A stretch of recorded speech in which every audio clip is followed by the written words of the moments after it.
My Lords, I rise to speak to Amendments 447 and 447ZB, which appear in my name, but I must begin by apologising to the House and the Noble Lady the Minister for failing to introduce my amendments in the group before the break, and to thank the Noble Lady Baroness Boycott for picking up the slack. My only explanation is that it has been a long 24 hours. This is a bill that, as currently drafted, sits in an awkward position.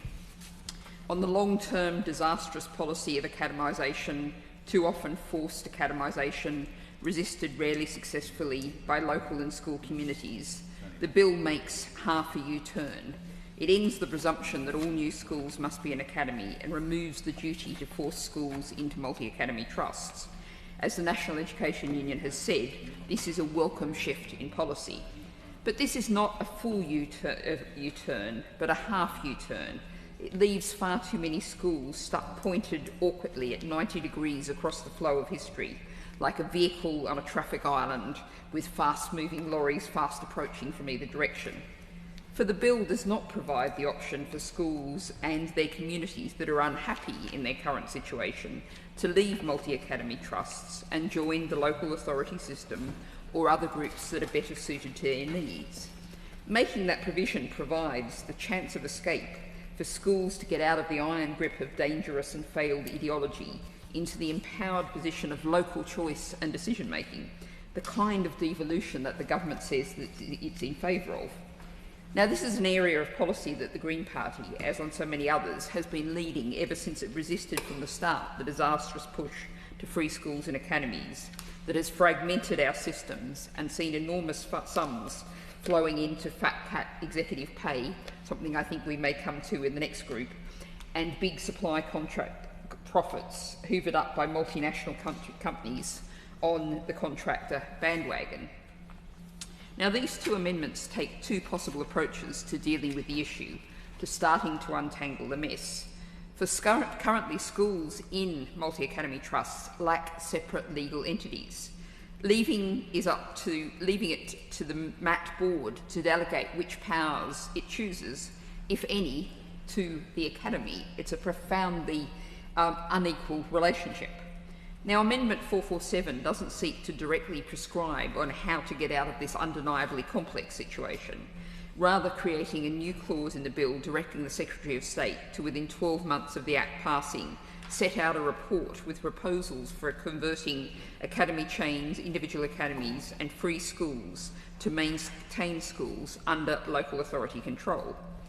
Now, we've already just had demonstrated that there are those within the chamber who remain attached to the idea of academisation. So I want to briefly set out some evidence, and there's a lot more out there, of the failure of why schools already do, and surely many more will if the option was available, want to get back under the control of their local communities, the communities they're part of. First, to researchers from the UCL Institute of Education, who in 2018 reported no positive impact on the attainment and progress of pupils in maths compared to non-maths schools. In larger maths, with more than 16 schools, particularly secondary schools, the results were worse. The Education Policy Institute in 2018, looking at key stages 2 and 4, found academy chains were disproportionately represented among the worst groups of primary schools, 12 in the bottom 20. Now, I'm no fan of Ofsted ratings or the body itself, which the Green Party seeks to abolish, but schools who join maths are less likely to improve their Ofsted rating and more likely to decline, with 30% of outstanding local authority schools keeping their grading versus 7% of MAT primary schools that started with that status.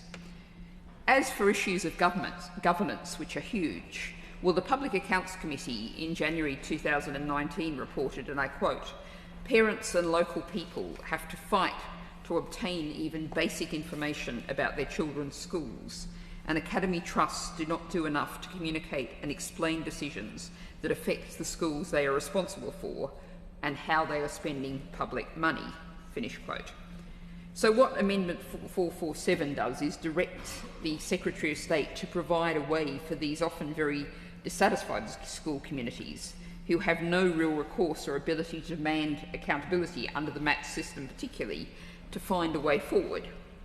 Now, Amendment 447ZB is rather more legally ambitious, and while I thank very much the National Education Union for supporting me in drafting it, I'm not at all attached to the fine detail of it, but rather it seeks to provide a framework, a starting route, a tug at the wheel to get those stuck schools off the dangerous traffic island and pointed in the direction they want to go. So it provides for the creation of a new instrument, an academy reversal order, to be delivered by the Secretary of State if they receive representations from an academy school governing body, staff, parents and or the local authority in support of converting the academy school into a maintained school. The new clause also provides fairly, and I think appropriately, broad-ranging direction to the Secretary of the State to consult such persons as they think appropriate about the conversion. Now, I'd be the first to admit that this isn't a complete legal outline of the way forward, but it's a start, and I would be delighted, perhaps, I live in hope, to meet with the Minister and discuss how this framework might be achieved. What this is doing is providing the possibility, it's not forcing anything to happen. For the evidence is not just that many schools want an out from the disempowering tangles that they've been enmeshed in the anti-democratic systems brought in over recent decades. And more than that, not giving them this route means going against the evidence of what works for schools, communities, and of course the pupils. I look forward to our further debate.